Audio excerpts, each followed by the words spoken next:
Olá, amigos, boa noite a todos, sejam bem-vindos. Boa noite, Maria Rita, Yuri, Vera.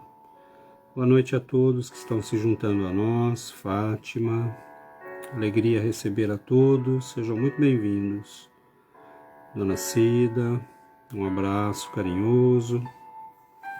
Nós vamos aguardar alguns segundinhos e já já estamos começando.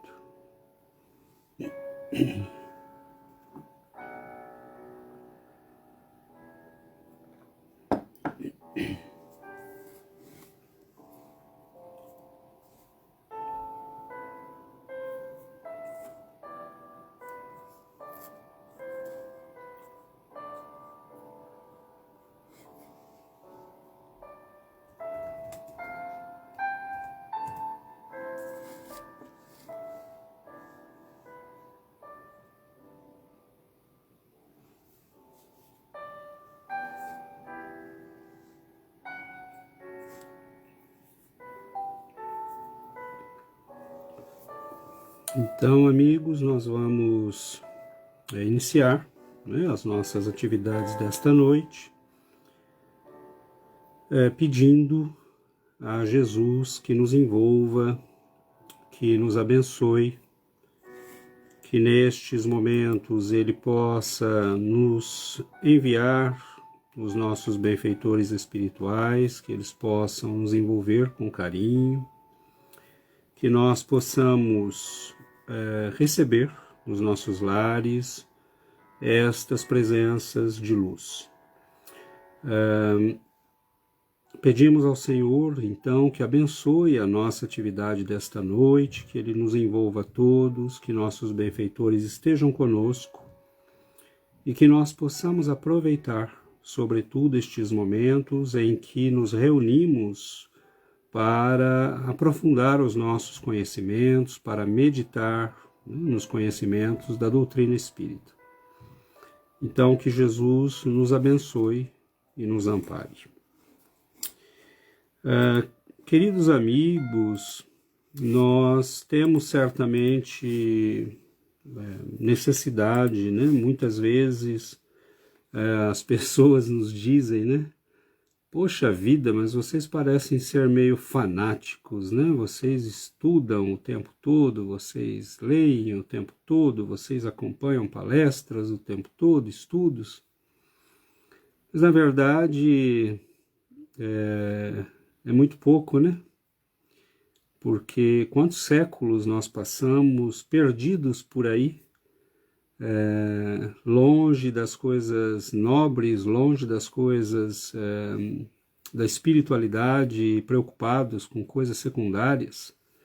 E agora talvez nós tenhamos acordado para o fato de que é necessário concentrar forças nessa busca espiritual, nessa nova empreitada das nossas vidas, das nossas almas.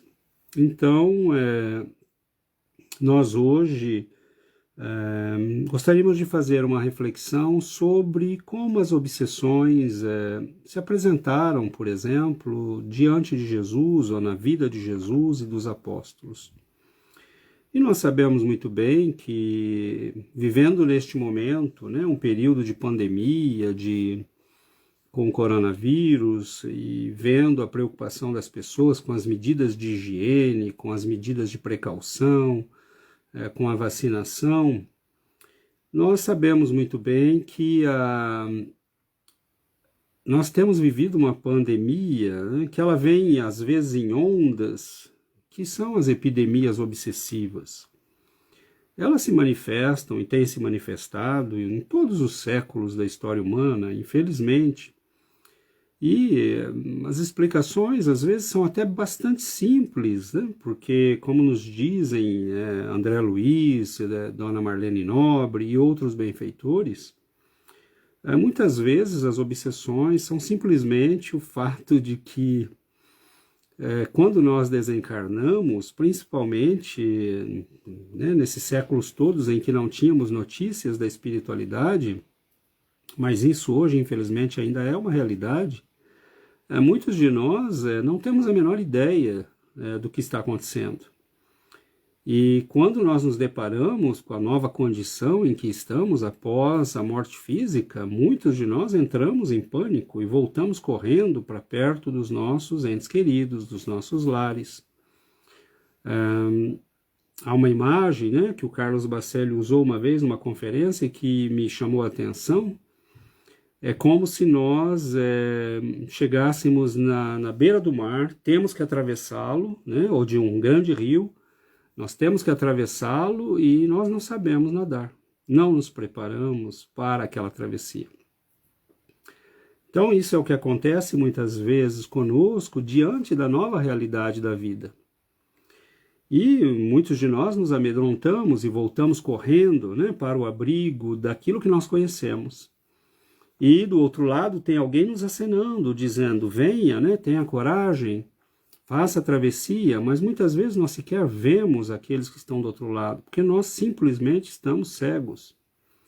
Então as obsessões começam muitas vezes simplesmente porque nós voltamos, né, ao abrigo dos nossos entes queridos, das pessoas que amamos ou não amamos, porque somos incapazes de fazer a travessia e não nos preparamos para ela.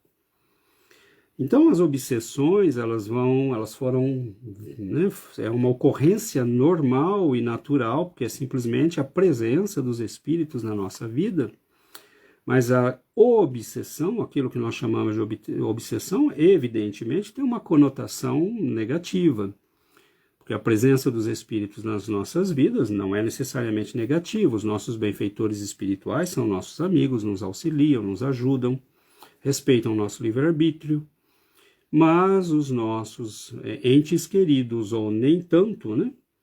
Eles são pessoas, são espíritos, são amigos, inimigos que voltam e a presença constante junto do encarnado começa a incomodar, principalmente quando aquilo se trata de uma ação negativa, com propósito negativo, porque há espíritos que nos fazem mal e não sabem sequer que estão nos fazendo mal. Há espíritos que estão incomodando e não sabem que estão incomodando, porque não têm consciência. E eles vão ficando ali, né? Ao ponto que alguns deles, num certo momento, a casa em que eles estão, ou o local, ou a pessoa sobre quem eles estão agindo, num certo momento a pessoa começa a responder à presença daqueles espíritos, né? Por exemplo, um espírito fala alguma coisa e a pessoa repete. Então eles começam a perceber que há uma ligação, que há uma influência, e isto pode se intensificar sem que a pessoa tenha consciência. Então a ação obsessiva é, na verdade, a ação persistente, é a ação tenaz, que incomoda, que perturba, e ela pode aparecer na nossa vida de diversas maneiras, né? Allan Kardec classificou aí as obsessões em obsessões de tipo simples, de tipo fascinação e de tipo subjugação. E nós veremos que esses tipos todos estão presentes nas nossas vidas e estão presentes igualmente no evento que nós vamos, em alguns eventos que nós vamos analisar quando falarmos das obsessões em presença de Jesus. Então, nós vamos caracterizar essas obsessões, né? As obsessões simples, por exemplo, são essas obsessões menos graves, são obsessões que vão aparecer muitas vezes como uma irritação, um sentimento de tristeza repentino, períodos em que nós passamos um pouco angustiados, com sensações angustiosas que não sabemos identificar direito, crises de choro que às vezes aparecem, que nós não sabemos explicar o que está acontecendo. Então, se nós olharmos para isso, nós podemos quase que dizer, né, somos todos obsedados. Porque, como diz o Livro dos Espíritos, nós estamos em contato permanente com o mundo espiritual. E de ordinário, né, os espíritos estão influenciando a nossa vida ao ponto de, na nossa inconsciência, nos dirigirem. E temos as obsessões que são mais graves, como as fascinações, as subjugações, né, que são casos mais complexos, que muitas vezes começam de maneira sutil, simples e vão evoluindo para situações bastante complicadas, né? Mas nós não vamos entrar hoje em detalhes sobre isso. Essas influências, todas elas começam pelo fato de que nós temos afinidades com esses espíritos, afinidades pelo amor ou afinidades pelo ódio, pelo desamor. Então, afinidades de simpatia ou afinidades de antipatia. E nós vamos, nessa comunhão de pensamentos que se estabelece entre criaturas que se amam ou que se odeiam, nós vamos começando a ver o aparecimento das obsessões. Então, são processos que começam no pensamento, que começam nas nossas emoções, que começam nos nossos sentimentos e que nós vamos identificando. Então, André Luiz, por exemplo, no livro Estude Viva, nos chama a atenção para o fato de que nós devemos tomar cuidado com esses estados de espírito repentinos, que não são habituais, que começam a se estender um pouco além do que deveriam, medos, né, as chamadas crises de pânico, depressões que não têm causa aparente, estados de tristeza, todos esses estados emocionais são sinais vermelhos de alerta. Nós devemos tomar cuidado. Isso pode evoluir, né, pode se tornar uma obsessão simples, são espíritos que estão ali nos acompanhando em permanência, mas se houver, né, por trás dessas obsessões uma intenção maldosa, isso pode se complicar bastante, porque o que é que leva ao aparecimento das obsessões? Bom, primeiro pode ser simplesmente simpatia entre aqueles que se gostam, que têm os mesmos hábitos, que têm os mesmos pensamentos, os mesmos valores, as mesmas crenças. Mas a obsessão, ela pode ser também um fenômeno causado pela antipatia de um espírito por qualquer um de nós. E aí tem o fenômeno da vingança, tem o fenômeno, né, de se valerem das nossas fraquezas morais, por exemplo. Eles podem nos estudar, eles podem nos acompanhar por longos períodos para ver, né, como é que nós funcionamos, como é que nós pensamos. Por isso que o Espiritismo nos explica. Nós não estamos sós no universo. E Paulo de Tarso dizia isso muito claramente, né? Nós estamos cercados por uma nuvem de testemunhas, nos dizia o apóstolo Paulo, sinalizando com isso que nossa vida não é uma vida escondida de ninguém. A nossa vida se desenvolve num universo em que nós deixamos o nosso psiquismo impregnado, né, nas coisas, na nossa atmosfera espiritual. Há a mediunidade, né, da psicometria, que o médium pode analisar um objeto, por exemplo, e dizer a quem pertenceu, quem era a pessoa, qual é a história ligada àquilo. Então, como é que os espíritos não vão ler em nós aquilo que nós gostamos, aquilo que nós pensamos, aquilo que nós desejamos? É muito fácil para eles. Nem todos conseguem fazer isso, obviamente. Nem todos. Há espíritos que veem menos do que nós, sabem menos do que nós, mas há outros que são muito espertos. Principalmente quando tem, né, em vista uma vingança, uma agressão, uma cobrança. Então eles podem ser bastante inteligentes. E nós vamos vendo que nessa análise que eles fazem de cada um de nós é muito simples. Eles vão vendo como são os nossos reflexos condicionados, né? Como é que nós reagimos diante das coisas. Quando alguém fala tal coisa, ele se irrita. Quando ele vê tal coisa, ele cobiça. Quando ele vê tal coisa, ele deseja. Então eles vão analisando os nossos reflexos condicionados, entre aspas, diante das situações da vida. E aí eles podem nos colocar diante de situações que vão reforçar aquilo que pode nos levar à nossa perda. E há casos bastante graves, né? Nós vamos ver, por exemplo, que as obsessões, elas existem desde muito tempo. Desde que há homens sobre a Terra, E desde que o primeiro homem desencarnou, nós temos a presença da influência dos espíritos.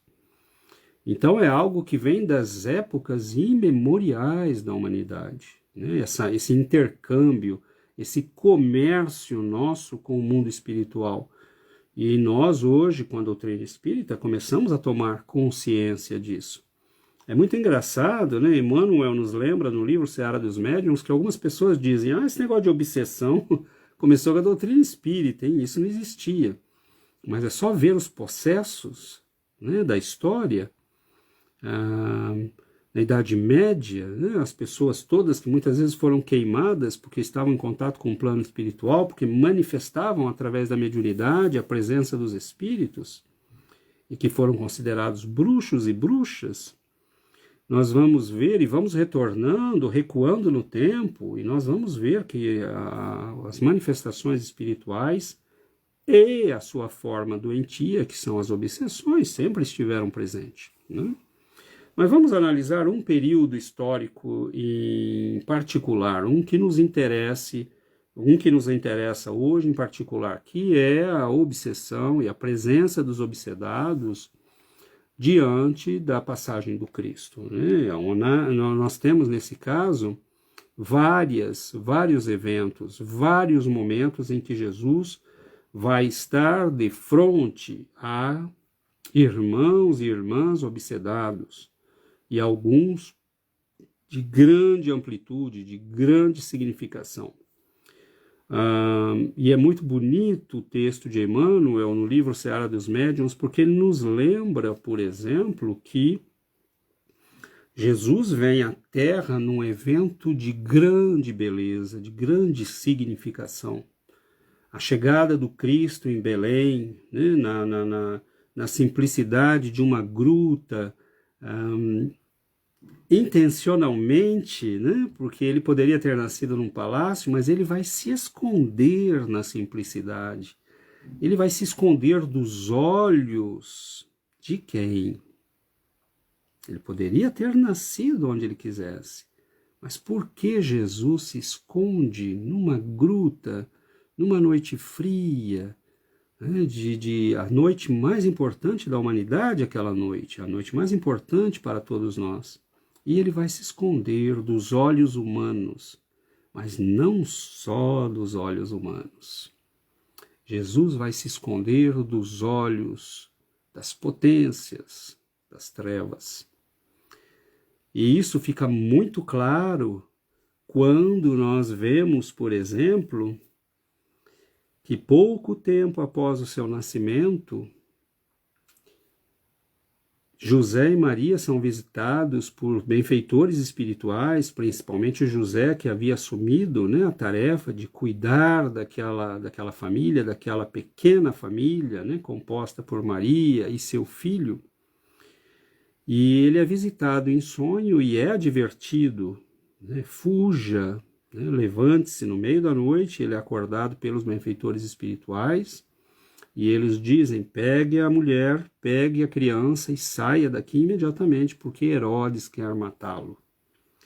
Então nós vemos Jesus, que mal havia se instalado no planeta, né, que mal havia chego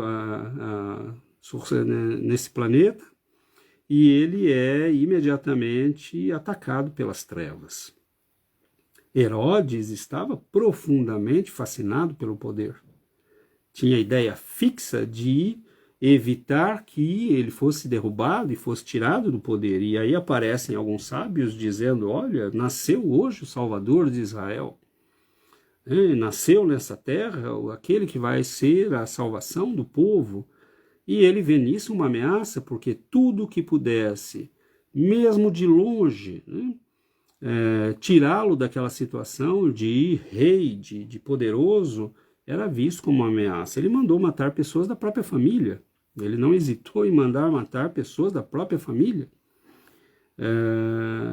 Então Herodes era um homem profundamente perturbado, e as trevas, né, o manipularam e fizeram, né, esse ato absurdo, né? Então Jesus, de mandar matar crianças para poder se livrar daquele que era o esperado dos povos, né, o esperado das gentes.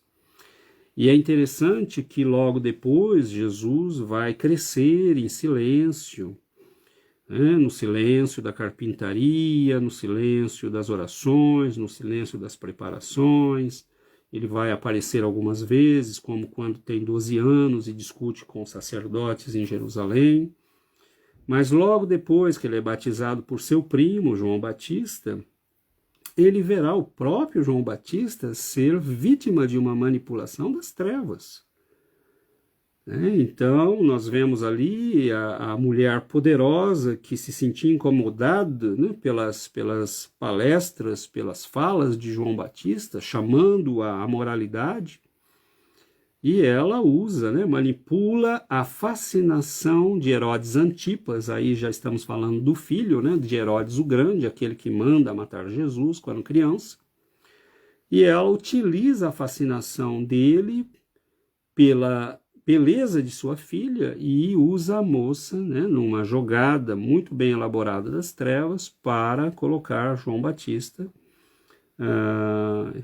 numa situação sem saída. Herodes Antipas tinha medo de João Batista, né?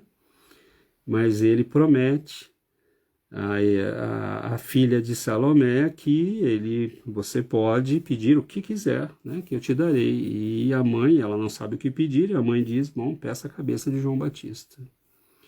Então, a armação das trevas. E, mais uma vez, né, Jesus perde ali um aliado, um amigo, aquele que veio para abrir caminhos para ele. Muitos dos discípulos de João Batista, o próprio João Batista vai enviar a Jesus para que o sigam. Então nós vamos ver, né, que no momento em que Jesus começa a se preparar para as suas atividades, né, desde criança ele é cercado pelo assédio, pelo ataque de obsessores. A fascinação de Herodes, o pai, depois a fascinação, a fixação mental de Herodes, o filho, são todos eles homens submetidos a poderosas obsessões. Viam unicamente o dinheiro, viam unicamente o poder, viam unicamente o uso, fruto dos prazeres que derivavam, né, do poder e do dinheiro. E eram facilmente presas de espíritos obsessores, porque quando eles nos conhecem, sabem ao que nós somos apegados, eles podem nos manipular facilmente, né? Nós vamos ver então, Jesus, quando ele começa a se preparar para a sua tarefa de pregação, ele se isola no deserto. E quem vai procurá-lo? Obsessores extremamente cruéis, né, que são chamados pelos textos bíblicos de demônios. O demônio vai pessoalmente procurá-lo. São certamente espíritos de alta hierarquia nas trevas que sabiam que nós havíamos recebido, né, que ele estava presente neste planeta, aquele que era a luz de todos nós. E eles o procuram, né, diz Emmanuel, para verificar se era ele mesmo e como ele reagiria, né? Então notem a arrogância, o atrevimento. Eles estavam diante daquele que era aquele que se esperava, né? O Messias. Mas eles vão assim mesmo tentá-lo, né? Propor-lhe negociatas. Fazia 40 dias, então notem, eles não aparecem no primeiro dia. Eles não aparecem no segundo dia. Jesus mostra ali naqueles 40 dias o profundo controle de si mesmo, da sua vontade, do seu corpo, da sua condição espiritual, mas eles dizem, depois de 40 dias ele deve estar com fome, deve estar fraco. E aí eles se apresentam. Então eles já o acompanhavam, eles já estavam de olho, e eles vão segui-lo por todo o trajeto da sua travessia, naqueles 3 anos de trabalho intenso, né? Nós vamos ver que quando ele começa, né, ele deixa ali o deserto e começa o seu trabalho de pregação. Nós poderíamos relatar aqui vários, mas obviamente nós faremos um resumo de alguns casos, né? Os obsediados gadarenos que ele encontra, né? Aqueles sujeitos que viviam em túmulos, Vejam o estado de perturbação desses indivíduos. Nós falamos desses indivíduos porque num dos textos evangélicos se fala em um obsedado, e no outro se fala em mais de um. Então, podemos supor que fossem mais de um, e esses indivíduos viviam em túmulos, viviam afastados da cidade. Quando Jesus se aproxima, eles o reconhecem, eles sabem quem ele é. Eles dizem: o que queres conosco? Não é chegado ainda o nosso tempo, nos deixe em paz, não nos mande sair daqui. Se você nos mandar sair daqui, nos mande então para aquela manada de porcos. E Jesus diz, autoriza que eles saiam para a manada de porcos, e narra o texto evangélico que os porcos, em desespero, se atiram da falésia, encontrando a morte. Então nós vemos aí e eles se nomeiam para Jesus legião. Então, falanges de espíritos necessitados, precisando de luz, de esclarecimento, e que reconhecem Jesus. Em Cafarnaum, ele prega numa sinagoga, que, aliás, ele tinha o hábito de pregar nessa sinagoga em Cafarnaum, até o dia que ele se apresenta como sendo aquele que estava sendo esperado, e nos dias que ele prega, um garoto obsedado, tomado por espíritos. E aí nós entramos na classificação de Allan Kardec. Nós não temos aí uma obsessão simples. Nós temos aí um caso de subjugação, espíritos que se impõem à vontade do indivíduo, que controlam sua fala, seus movimentos. E esses controles começam, às vezes, de maneiras muito interessantes. Por exemplo, nós vemos pessoas que vão desenvolver tiques. E aquilo vai aumentando. Todos nós já tivemos tiques na vida. É normal, faz parte do nosso desenvolvimento, deve ter alguma explicação psicológica, isso não importa. Mas aquilo passa. Aquilo passa. Às vezes é um hábito que alguém na família tem, e nós repetimos, mas aquilo passa. E há pessoas que aquilo vai piorando, e vai ficando grave, vai perdendo o controle. Então nós temos que estar atentos. E quando Jesus encontra esse rapaz, por exemplo, ele estava completamente possuído. E ele se levanta diante de Jesus e diz: tu és o Filho de Deus, que queres comigo? Eu te conheço, eu sei quem você é. E Jesus manda que ele se cale, porque ele não quer ser apresentado pelas trevas, ele quer se apresentar a si mesmo. E ele manda que ele se retire. E o menino cai, estribuchando numa crise epilética na frente de todo mundo, e é liberado daquele poder obsessivo. Então, Cristo tinha autoridade moral, é o que Allan Kardec vai dizer no livro dos médiuns. Com esses espíritos, só muito jejum e muita oração. Ou seja, só alguém que tem uma vontade capaz de se impor, principalmente alguém que tem o poder da oração e da moralidade desenvolvida. Então, nós vamos ver vários casos, o jovem lunático, que o pai vem implorar a Jesus: Senhor, tem compaixão do meu filho. Ele é possuído por um demônio que o joga na água, que o joga no fogo. Ele não fala, ele é um espírito mudo, ele não fala nada, ele só fica emitindo sons sem sentido, sem significado. E Jesus age, liberando aquele menino, liberando completamente. E o pai toma aquele menino nos braços e chora de alegria, porque o vê liberto daquele poder obsessivo.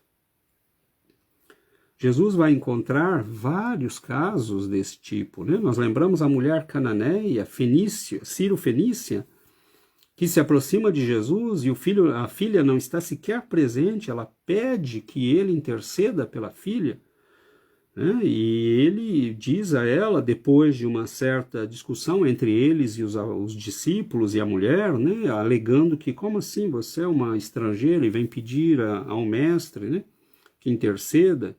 E ela vai dizer: bom, mas até o cachorrinho tem direito de comer as migalhas do seu dono. E Jesus vê naquela humildade, naquele ato de fé, uma grandeza e um amor muito grande. Ela estava ali se humilhando pela filha que precisava de ajuda. E ele diz: vá em paz, minha filha, a tua fé te curou, tua filha já está curada. E ela vai constatar isso quando chega em casa. Então nós vamos ver vários momentos. Em alguns momentos eles ficam, os grupos que estavam ouvindo Jesus ficam possessos e querem atirar pedras, querem matá-lo.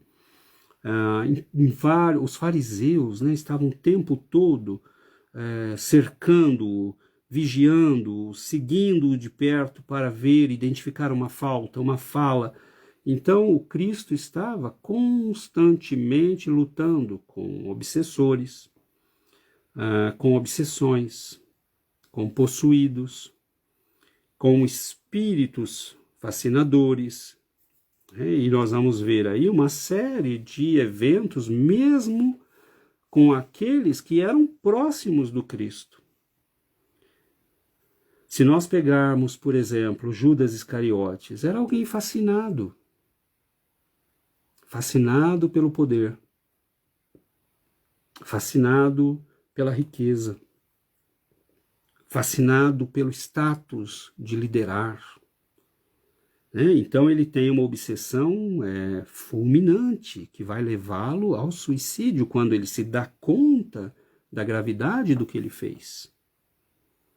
E será que Jesus não via que ele tinha essas? Lógico que Jesus via, mas ele estava ali dando a ele uma oportunidade. A história poderia ser outra. Jesus teria sido entregue de qualquer jeito. Os sacerdotes teriam colocado a mão sobre ele de qualquer jeito. Judas não precisava traí-lo, como alguns teóricos, colocam aí em livros, em suposições. Mas Jesus sabia que ele estava vivendo uma prova pessoal. Por quê? Nós não sabemos. Mas ele estava vivendo uma prova pessoal. Simão Pedro oscilava, ele tinha, se não sou eu que estou dizendo, é Emmanuel que diz, Simão Pedro sofria de obsessões periódicas. Ele oscilava, ele era ciclotímico. Num certo momento ele era capaz de dar vida por Jesus, de cortar a orelha daqueles que vieram para prendê-lo, de reagir com força, com fé.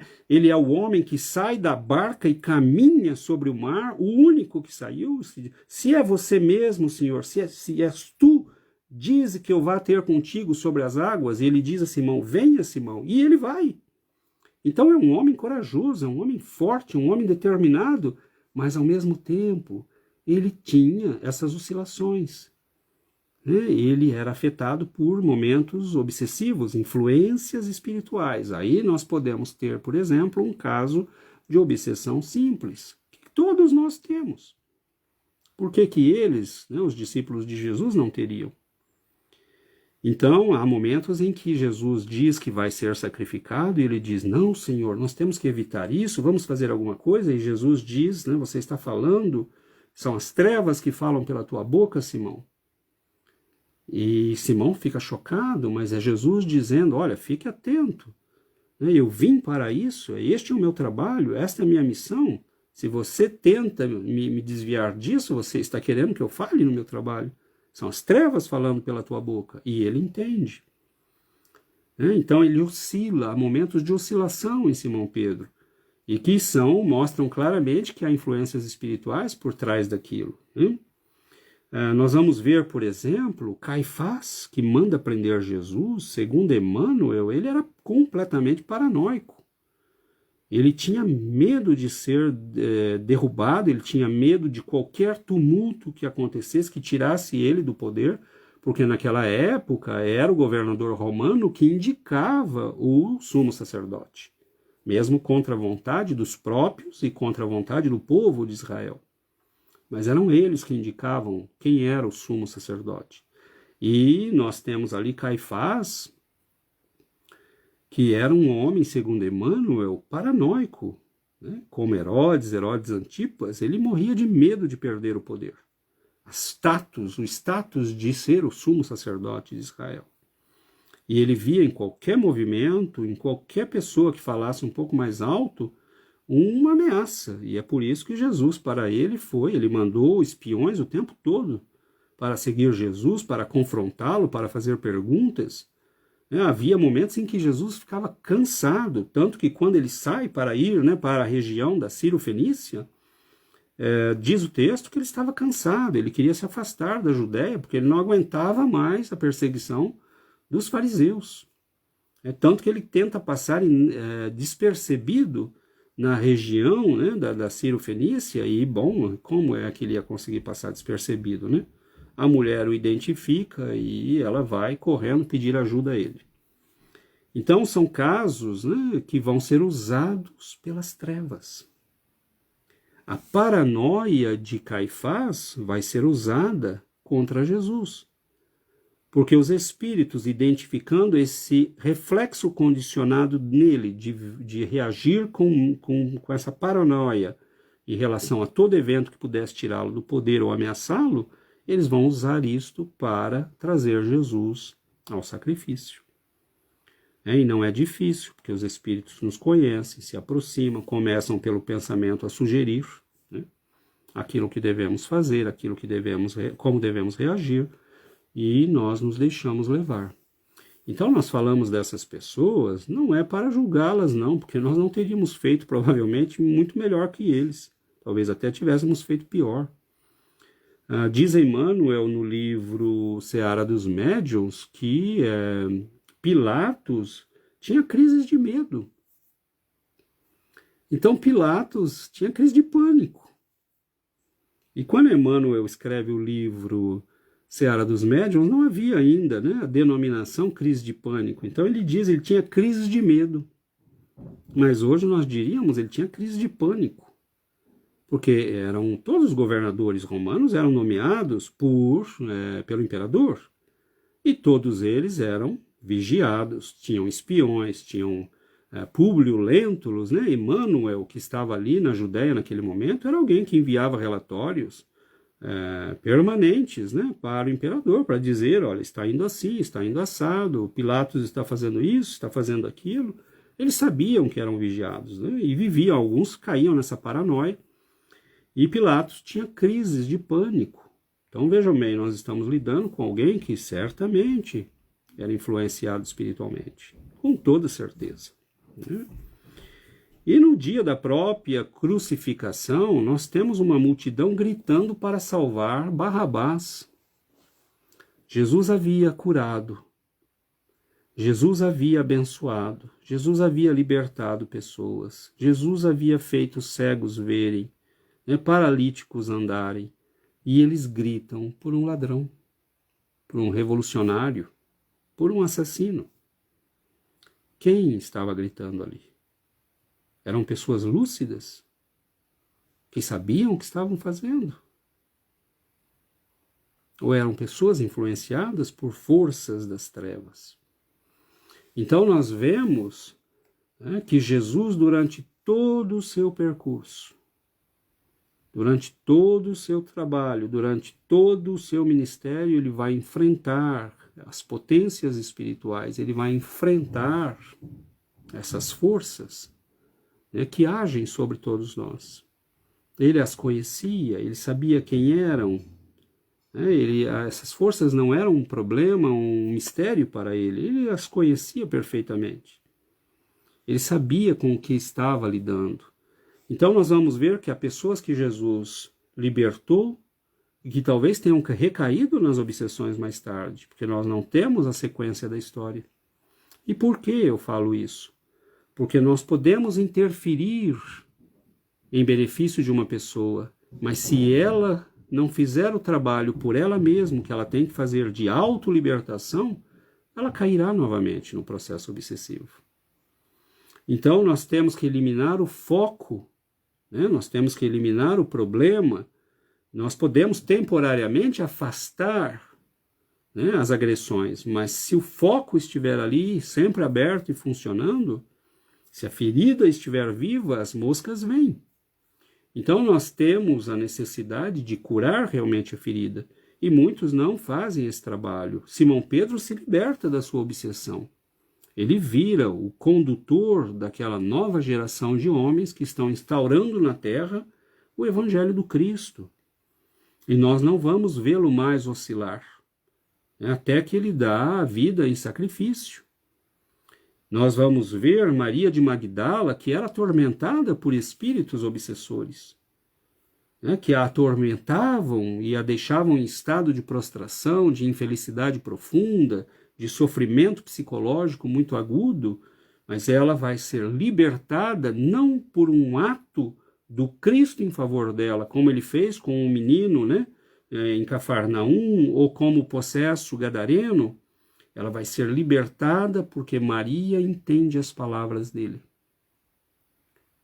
Ela absorve aquelas palavras, ela entende o poder libertador daquelas palavras e ela transforma a sua vida internamente. Então ela faz o processo de reforma íntima, de mudança de si mesma.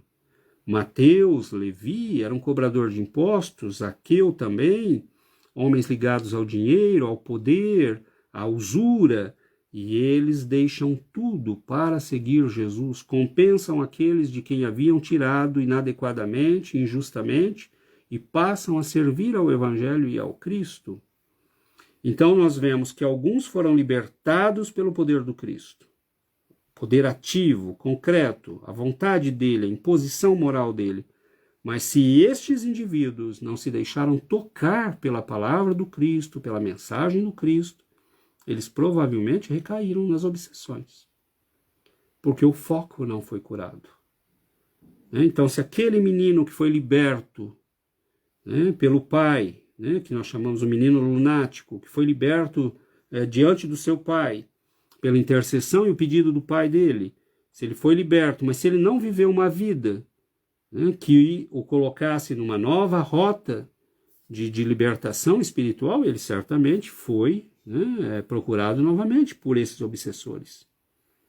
Porque Jesus não eliminou os espíritos, ele os afastou, né, impedindo que eles agissem sobre aquele menino.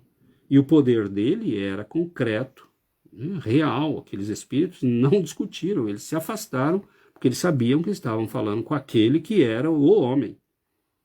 Era aquele que tinha poder e que não tinha como discutir.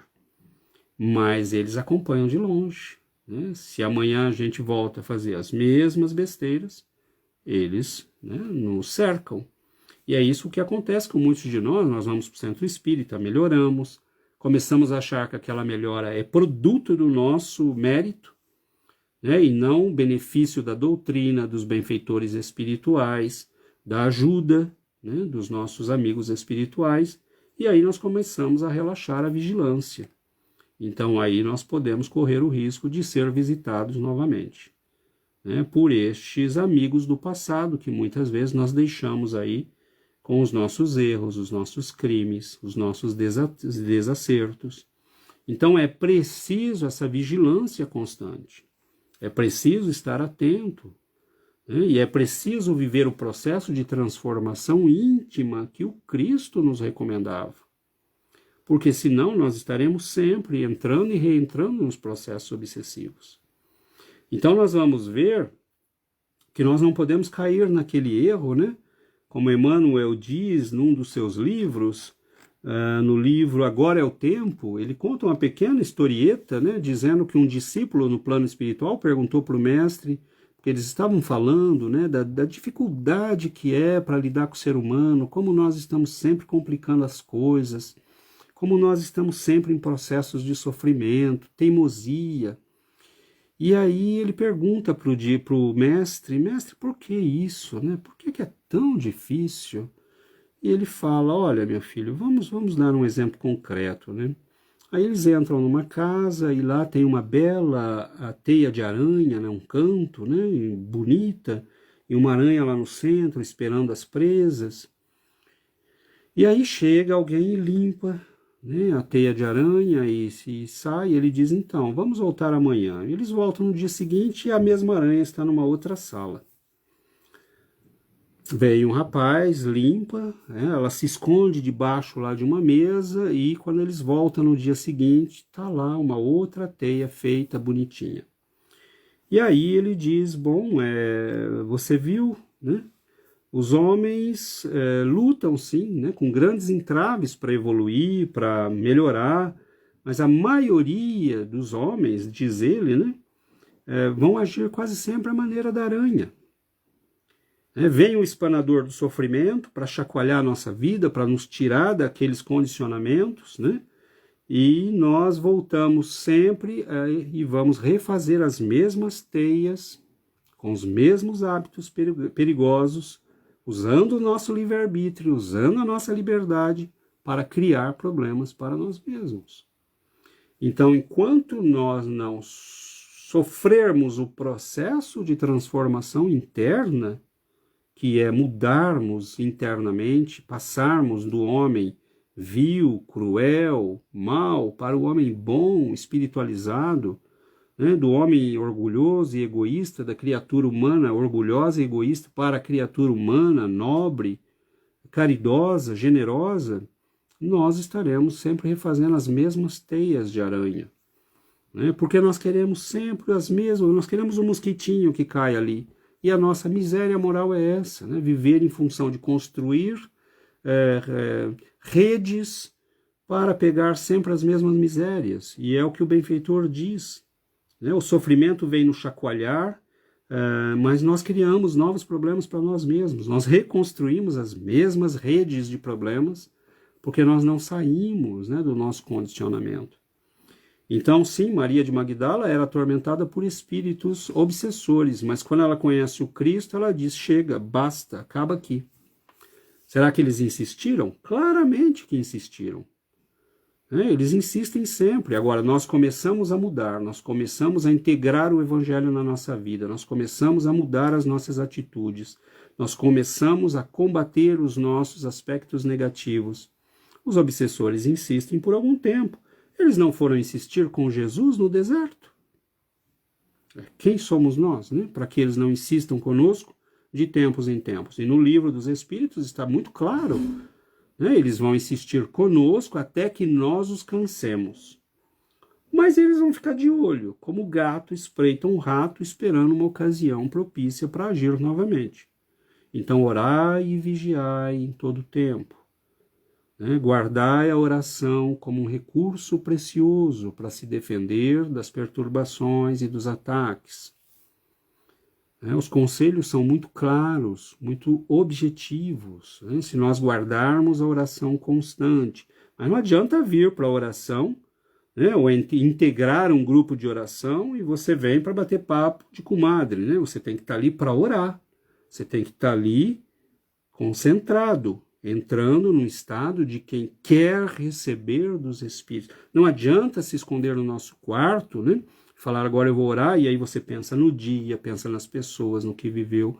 É realmente orar.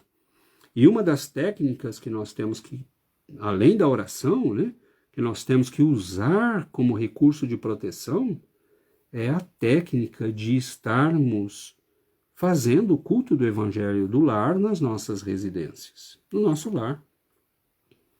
E até um caso muito interessante que nós comentávamos essa semana com alguns amigos num dos nossos estudos, que o Chico, o Bacelli conta que o Chico dizia de um sujeito que veio procurá-lo e que dizia, eu não consigo fazer o culto, porque no dia que eu vou fazer o culto, explode um prato, cai a panela no chão, queima alguma coisa no fogão, o telefone toca, e aí o Chico disse para ele, olha, meu filho, é muito claro,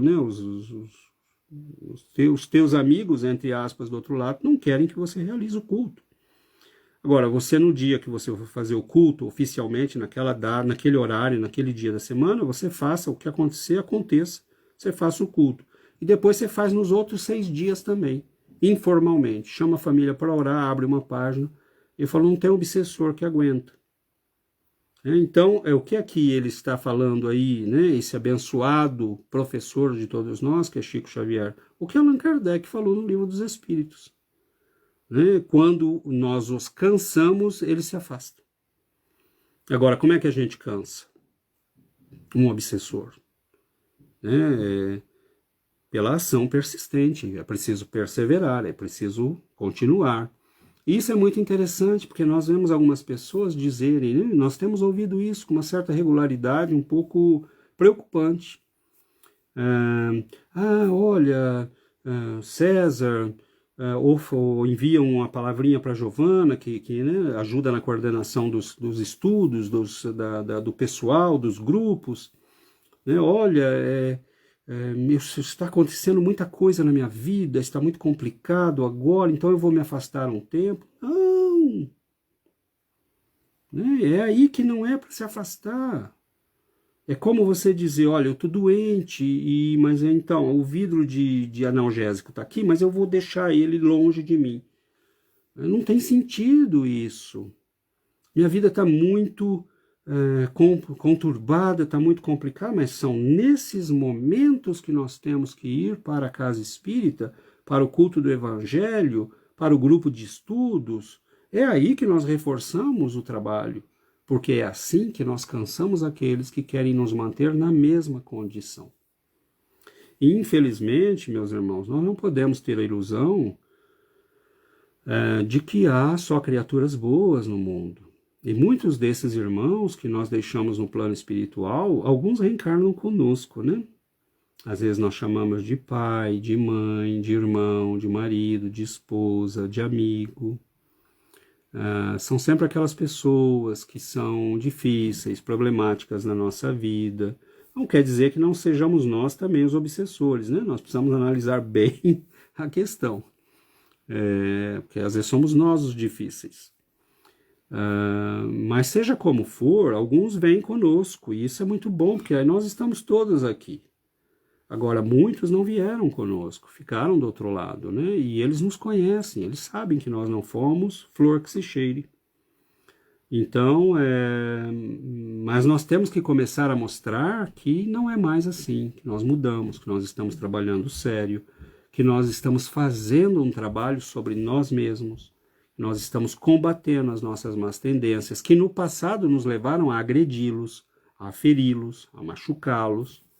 E diz Dona Marlene Nobre, né, numa das suas conferências, que muitas vezes, recebendo os espíritos nas reuniões mediúnicas, ela ficava com dó, era do obsessor, porque era ele que tinha sofrido para dedéu, né? Ele tinha sofrido horrores, e o sujeito que estava ali aparentemente sendo obsedado tinha feito coisas horríveis. E então nós olhamos para obsedados e obsessores e nos lembramos que todos somos filhos de Deus. Que se um de nós se liberta, o outro pode se libertar. Se um de nós fizermos o esforço do bem, aqueles que estão nos olhando vão dizer, poxa, é possível viver uma vida diferente. Antes ele me mostrou uma coisa, agora ele está me mostrando outra. E se eles não quiserem, aí o problema é deles com Deus. Porque os bons espíritos deixam, né, que nós vivamos as experiências dos ataques, dos assédios, porque isso é bom para nós. Nós precisamos estar atentos.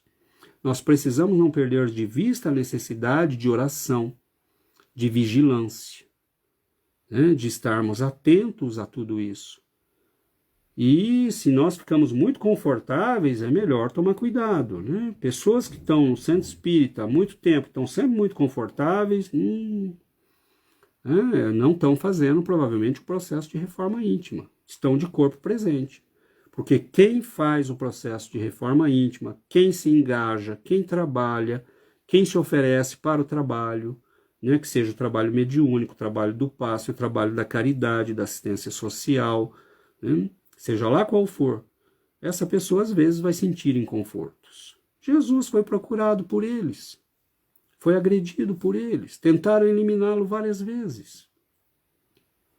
É óbvio que nenhum de nós está se comparando a Jesus, mas é óbvio que nós temos espíritos, né, amigos de outras vidas, entre aspas, que muitas vezes estão de olho em nós. Mas seja lá como for, meus irmãos, e aqui caminhamos, né, para o encerramento dos nossos estudos, seja lá como for, o que é que nós todos estamos procurando? Nós estamos procurando uma vida nova. Nós estamos procurando libertação. Nós estamos procurando construir essa criatura que está escondida dentro de nós. Nós estamos procurando trazer à luz esse ser novo, este homem novo, capaz de refletir a luz divina. Brilhe a vossa luz, disse o Cristo. E não escondam a luz, que ela brilhe pelos vossos atos, pelo vosso pensamento, pelo vosso trabalho. Não é questão de se mostrar, é uma questão de brilhar. E não brilhar para o mundo e para os holofotes, brilhar para Deus.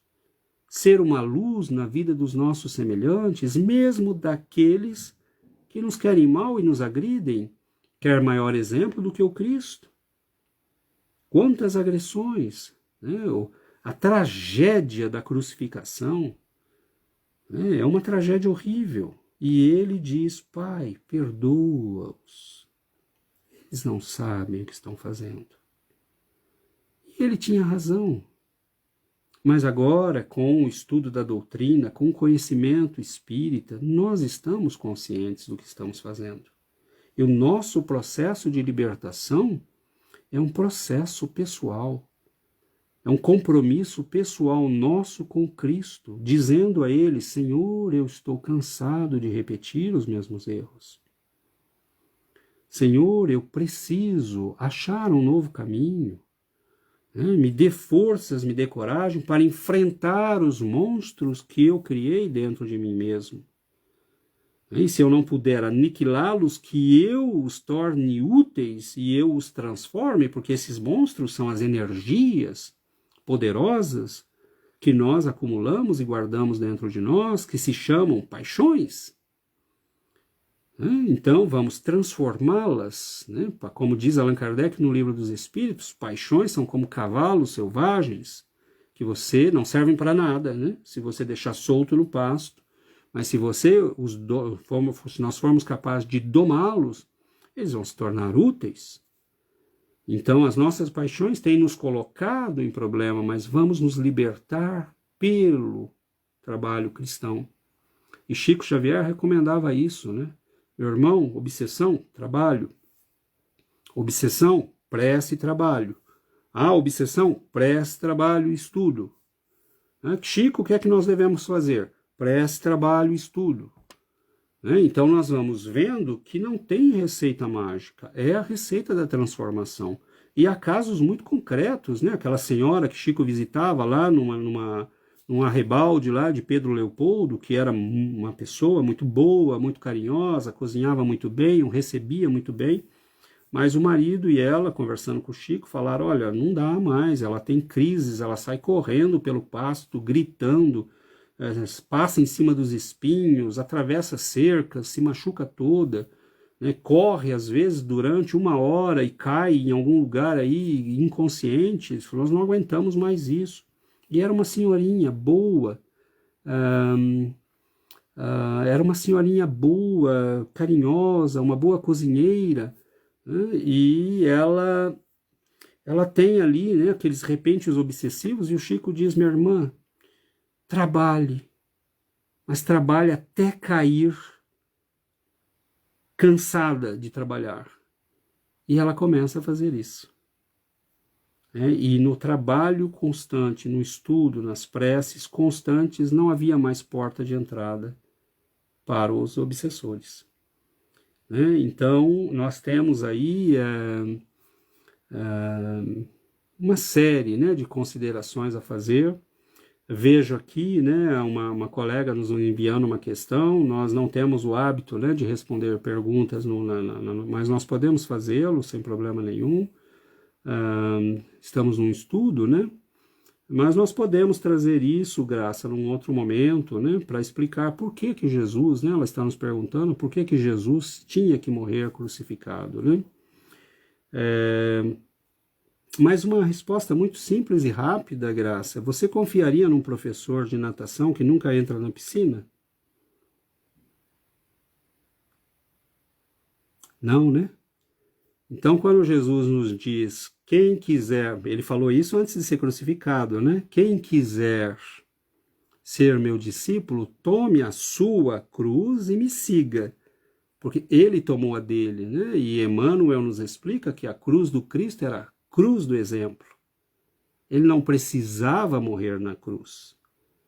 Ele foi vítima daquela situação, mas ele foi a vítima que diz: olha, eu estou dando o exemplo de que nós queremos nos libertar, se queremos ser livres verdadeiramente, nós não temos que ter apego nenhum, nós temos que amar os nossos inimigos, nós temos que amar as pessoas e nós temos que perdoá-la.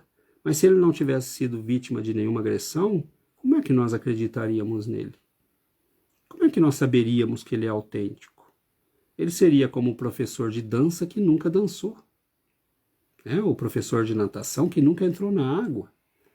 Então, Cristo não era assim. Ele nos falou ame, e ele nos mostrou o amor. Ele falou perdoa, e ele nos mostrou o perdão. E ele sabia que teria que passar por aquilo, porque 500 anos nós matamos Sócrates, porque não entendíamos o que ele falava, né? Ele sabia que não tinha muita chance. A humanidade daquela época não compreendia.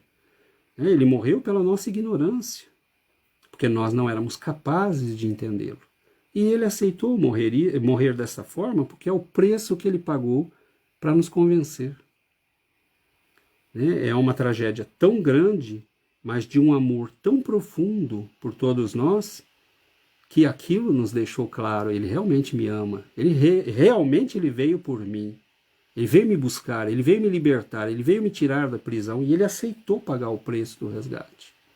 Então a morte de Jesus na cruz é a morte do professor que dá o exemplo, é a morte daquele que paga o preço por ter vindo nos dar, né, a liberdade. E ele foi atacado em vários momentos, né? Desde criança tentam matá-lo.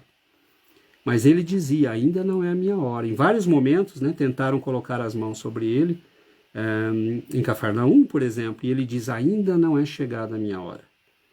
Ele decidiu quando era a hora. Ele sabia o que ia acontecer, né? Mas isso tudo nós podemos um dia fazer só uma...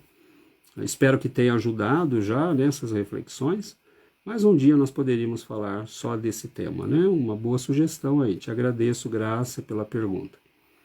Então, meus amigos, ser cristãos, sermos cristãos, autenticamente cristãos, adotarmos esse amor profundo, maravilhoso que veio nos salvar das trevas, das obsessões, que veio nos mostrar o caminho da luz, da libertação, né? Que esse amor esteja conosco, que nós possamos trazê-lo para o nosso íntimo, que ele possa fazer essa alquimia maravilhosa de transformar as nossas vidas, de mudar quem nós somos, para que nós finalmente um dia, saindo do corpo, possamos olhar o mar imenso diante de nós e dizer, eu sei nadar.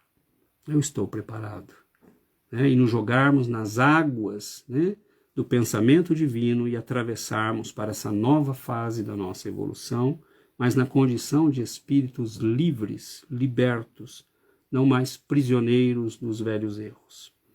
Então, meus queridos, que Jesus nos abençoe a todos, que Ele nos guarde com muito carinho, que Ele nos proteja a todos, que Ele nos envolva nesse profundo amor que Ele tem por todos nós e que nós possamos ser gratos por este amor maravilhoso.